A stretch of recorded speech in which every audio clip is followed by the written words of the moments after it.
How to activate Triangle Mastercard.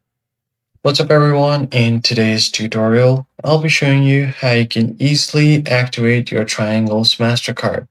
For that, first open up your web browser and then go to the search bar directly and simply search for Triangle Mastercard, log in. Tap on it and you'll find this CTFS Triangle Mastercard online account. Open this link up. And once you get to the login portal here, you're going to have to provide certain information to log into your account. Now, once you are here, all you have to do is log into your bank. And once you are inside your CTFS bank by entering your username and then your password, you should be able to find your credit cards linked to your account. There, just find your Triangle Mastercard and then click on the Activate button. Follow the on-screen prompts and you should be good to go.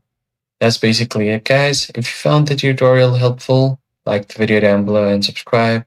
I'll catch you guys on the next one.